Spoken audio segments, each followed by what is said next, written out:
चंदनपुर गांव सादगी और स्वाद का संगम।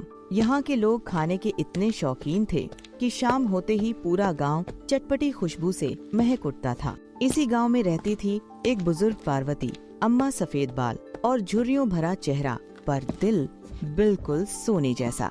वो मेहनत से अपनी जमीन पर सब्जियां उगाती और उन्हें बाजार में बेचती थीं।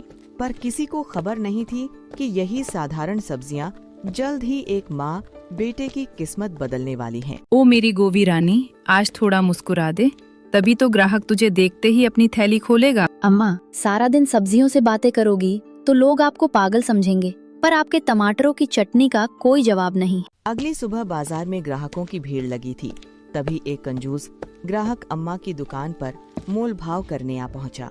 अम्मा, ये आलू तो कल वाले से भी ज्यादा महंगे दे रही हो। बगल वाला तो कह रहा है कि 30 रुपए में ले जाओ, आप तो सीधा 40 रुपए मांग के मेरा बजट ही बिगाड़ने पे तुली हो। बेटा, वो आलू बेच रहा होगा, पर मैं बरकत बेच रही हूँ। मेरी क्यारी का एक आलू खाओगे तो पेट के साथ साथ रूह भी ठंडी हो जाएगी और डॉक्टर के पास जाने का खर्चा भी बच जाएगा। बातें तो आप बड़ी मीठी करती हो अम्मा, पर इस महंगाई के जमाने में थोड़ी मिठास कम करो और 5 रुपए दाम भी कम कर दो, ताकि मैं कल फिर से आपकी ही दुकान पर आऊँ। अच्छा बाबा, ले जा। वैसे भी तू इतना दुबला है कि तुझे विटामिन की ज्यादा जरूरत है। जा और घर जाकर इसे मजे से बनाकर खाना। कल खुद आकर कहेगा कि अम्मा स्वाद आ गया। दूसरी तरफ चिक्कू तपती कढ़ाई के सामने पसीना बहा रहा था, जहाँ लालची सेठ गजानन उस पर बाज की तरह नजर गड़ाए बैठा था। चिक्कू, हाथ तेज चला, देख ग्राहक लाइन लगाकर खड़े हैं और तू यहाँ ख्यालों में खोया हुआ है। अगर आज एक भी प्लेट बिरयानी खराब हुई तो तेरी महीने की पगार से सीधा 100 रुपए काट लूंगा। सेठ जी, आप चावल के दाने तो ऐसे गिनकर देते हो जैसे वो चावल नहीं सोना हो। अब इतने कम मसाले में बिरयानी बनाऊंगा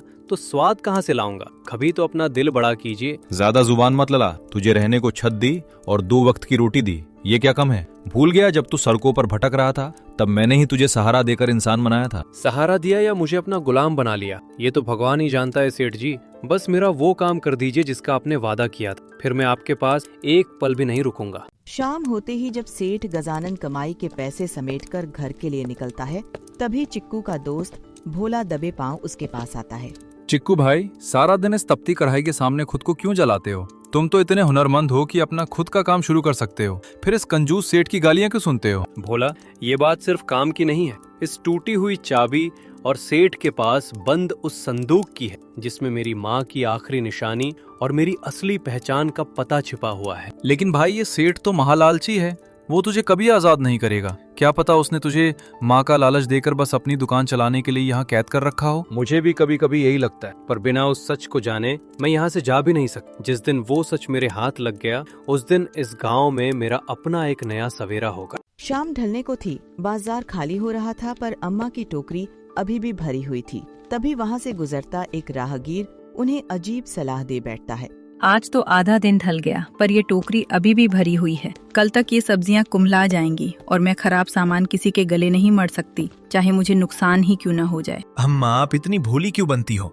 गांव के उस पुराने ढाबे वाले को दे दो, वो इन्हें सस्ते में खरीद लेगा और रात के अंधेरे में मसालों में भूनकर किसी को पता भी नहीं चलने देगा। नहीं बेटा, मेरा ज़मीर ये इजाजत नहीं देता कि मैं किसी के पेट के साथ खिलवाड़ करूं। अगर ये सब्जियां नहीं बिकी तो मैं खुद इनका कुछ ऐसा बनाऊंगी जिसे देखकर सबका मन ललचा जाए। क्यों ना मैं इन ताज़ी गोभी, मटर और गाजर को मिलाकर एक लाजवाब सब्जी बिरयानी बनाऊं, जो सेहत के लिए भी अच्छी हो और जिसमें मेरे हाथ का वो जादुई स्वाद भी हो। अगले दिन अम्मा ने अपनी सब्जियों के पुराने ठेले को एक नया रूप दे दिया। अब उस पर ताज़ी सब्जियां नहीं, बल्कि खुशबूदार सब्जी बिरयानी का बड़ा पतीला सजा हुआ था।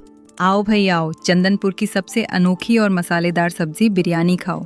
ऐसी बिरयानी जिसे खाकर आप चिकन मटन का स्वाद भूल जाओगे और बार बार प्लेट मांगने दौड़ोगे। अम्मा, बिरयानी में तो मांस होता है, ये तो आपने सिर्फ सब्जियां डाली हैं। ये तो मम्मी के बनाए पुलाव जैसा लग रहा है। इसमें नया क्या है जो हम इसे खरीदें? मेरे नन्हे उस्ताद, पुलाव और बिरयानी का फर्क तुझे मेरी पहली चम्मच ही बता देगी। एक बार चख कर देख, अगर स्वाद जादुई ना लगा तो मैं तुझे इसके साथ पैसे भी वापस दूंगी। वाह अम्मा, ये तो सच में कमाल है। मसालों की ऐसी खुशबू तो मैंने आज तक नहीं चखी।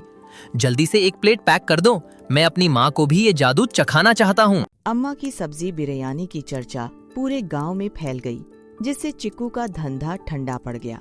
गुस्से में लाल चिक्कू अपना ठेला छोड़ सीधा अम्मा से लड़ने पहुंच गया।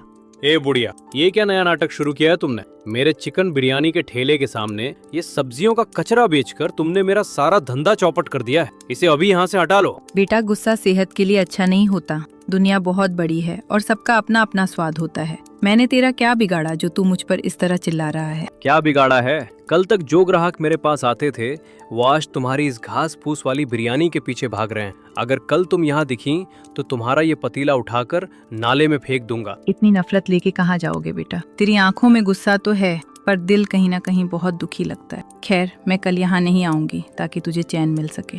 रात का वक्त था। अम्मा अपने घर के आंगन में उदास बैठी थीं और पास ही उनकी पड़ोसन शांति भी उनका हाल जानने के लिए वहीं बैठी हुई थी। शांति, उस लड़के ने मुझे बहुत भला बुरा कहा, पर पता नहीं क्यों मुझे उस पर गुस्सा आने के बजाय तरस आ रहा था। उसकी आंखों में एक अजीब सा सूनापन था और उसकी आवाज में वही खनक थी जो सालों पहले मेरे चिंटू की हुआ करती थी। अम्मा, आप जरूरत से ज्यादा दयालु हो। उस लड़के ने भरे बाजार में आपके पतीले को नाले में फेंकने की धमकी दी और आप अभी भी उसके बारे में अच्छा सोच रही हो। उसे तो गांव वालों से मिलकर एक बार अच्छा सबक सिखाना चाहिए था। क्या पता उसे भी जिंदगी ने मेरी तरह ही बहुत सारी ठोकरें दी हों। जब इंसान अंदर से बहुत ज्यादा टूटा हुआ और अकेला होता है तभी वो अपनी भड़ास बाहर दूसरों पर चिल्लाकर निकालता है। काश मेरा चिंटू आज मेरे पास होता। हिम्मत मत हारो अम्मा, भगवान के घर में देर है पर अंधेर नहीं। आपने आज तक निस्वार्थ भाव से सबका भला किया है तो आपके साथ भी कुछ न कुछ अच्छा जरूर होगा। बस अपनी उम्मीद का दामन मत छोड़ना, ऊपर वाला सब ठीक करेगा। ममता तो आखिर ममता ही होती है, चाहे वो अपने सगे बच्चे के लिए हो या किसी अनजान दुखी इंसान के लिए। मेरा मन बार बार यही कहता है कि उस लड़के का गुस्सा उसकी असलियत नहीं बल्कि उसकी कोई बड़ी मजबूरी है। अब रात काफी हो गई है, आप बस आराम करो अम्मा। कल का सूरज एक नई उम्मीद लेकर निकलेगा और देखना वो लड़का भी एक न एक दिन अपनी गलती मानकर आपके पास आएगा, क्योंकि सच्चाई कभी छिपती नहीं है। शाम का वक्त था। सेठ गजानन अपने कमरे में नशे में धुत बड़बड़ा रहा था। चिक्कू सच जानने की उम्मीद में चुपके से दरवाजे के पीछे खड़ा उसकी बातें सुन रहा था। अरे ओ चिक्कू, तू क्या सोचता है कि मैं तुझे तेरी असली माँ का पता इतनी आसानी से बता दूंगा? तू पागल है। मैंने तो तुझे इसलिए पाला पोसा ताकि तू मेरी दुकान पर मुफ्त का बैल बनकर खटता रहे और मुझे अमीर बनाता रहे। ये मैं क्या सुन रहा हूँ सेठ जी? क्या मेरा पूरा जीवन सिर्फ एक झूठ की बुनियाद पर खड़ा था? क्या आपने जानबूझकर मुझे मेरी माँ से दूर रखा और झूठे वादे किए ताकि आप अपना स्वार्थ पूरा कर सके और मेरा खून चूस सके? हाँ, और सुन, वो बाजार वाली सब्जी वाली पार्वती ही तेरी असली माँ है। मैंने ही तुझे मेले की भीड़ से गायब किया था ताकि मुझे एक हुनरमंद और वफादार रसोइया मिल सके जो बिना पैसे मांगे रात दिन काम करे। अब जा और बिरयानी बना। ओ मेरे खुदा, जिस माँ को मैं बरसों से दर दर ढूंढ रहा था उसे ही मैंने कल भरी दोपहर में अपमानित किया और धमकाया। मैं कितना बड़ा पापी और अपराधी हूँ। मुझे इसी वक्त जाकर उनके पैरों में गिरकर अपनी गलतियों की माफी माननी होगी। बेचारा भोला चिक, ये कभी नहीं जान पाएगा कि जिसे ये बुढ़िया कहकर चिढ़ा रहा था वही इसकी सगी माँ है। ये जिंदगी भर मेरी गुलामी करेगा और मैं इसकी मेहनत की बदौलत ऐश की जिंदगी गुजारता रहूंगा। अब बहुत हुआ सेठ गजानन, तुमने मेरी जिंदगी के 20 अनमोल साल मुझसे छीने हैं और मुझे धोखे में रखा है। अब तुम्हारी इस मक्कारी और जुल्म का अंत मैं खुद करूंगा और अपनी माँ को उनका खोया हुआ सम्मान वापस दिलाऊंगा। रात के सन्नाटे में चिक्कू अकेला सड़क पर रो रहा था। अपनी माँ के साथ की गई बदतमीजी उसे कांटों की तरह चुभ रही थी और वो बस सुबह होने का इंतजार कर रहा था। मैं दुनिया का सबसे अभागा बेटा हूँ जो अपनी ही सगी माँ को पहचान। वो कितनी ममता भरी नजरों से मुझे देख रही थी और मैं अपने झूठे अहंकार में चूर होकर अपनी ही जन्नत को धमकियां दे रहा। भगवान मुझे कभी माफ। जैसे ही सूरज की पहली किरण धरती पर पड़ेगी मैं बिना एक पल गवाए अपनी माँ के चरणों में गिर जाऊं। अब न कोई लालची सेठ होगा और न ही ये गुलामी की जंजीर। कल का सवेरा मेरी माँ के लिए खुशियों का नया पैगाम लेकर आएगा। सुबह का वक्त था। अम्मा अपने आंगन में बैठी काम कर रही थीं। तभी चिक्कू भागता हुआ वहां पहुंचा और हाथ जोड़कर उनके सामने खड़ा हो गया। माँ, मुझे पहचानो माँ, मैं आपका वही छोटा चिंटू हूँ जिसे आपने बरसों पहले उस मेले में खो दिया। देखिए, मेरे गले में आज भी वही पुराना ताबीज और मेरे हाथ में इस टूटी हुई पुरानी चाबी का दूसरा हिस्सा भी सुरक्षित है। क्या तू ही मेरा चिंटू है? बेटा, मैं तो हर रोज मंदिर की सीढ़ियों पर बैठकर भगवान से यही दुआ मांगती थी कि मरने से पहले बस एक बार तेरी सूरत देख लूं।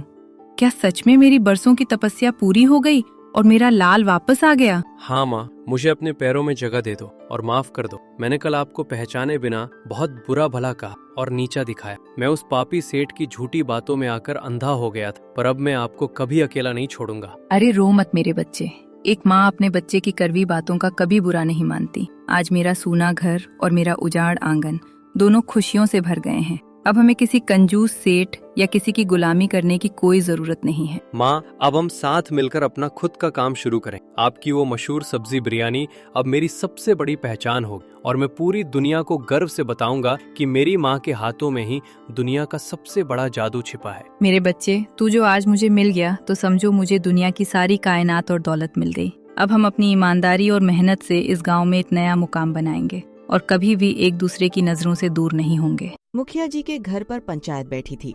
सेठ गजानन का सारा काला सच सबके सामने आ चुका था और वह डरा सहमा हुआ पंचायत के बीच खड़ा था।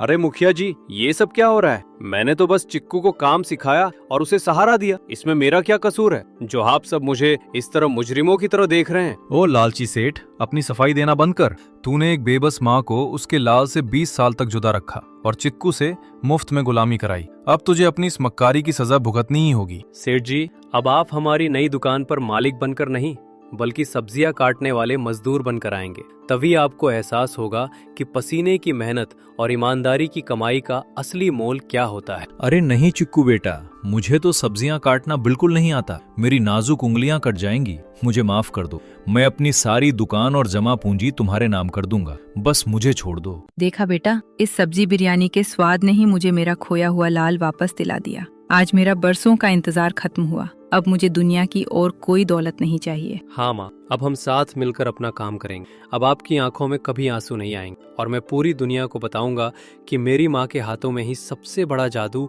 और सच्चा प्यार है। और इस तरह चंदनपुर की गलियों में नफरत हार गई और माँ की ममता जीत गई। माँ के हाथों के जादुई स्वाद और बेटे की मेहनत ने मिलकर एक नई शुरुआत की। आज भी लोग अम्मा की जादुई बिरयानी को सिर्फ उसके स्वाद के लिए नहीं बल्कि उस माँ बेटे के अटूट प्यार के लिए याद करते हैं।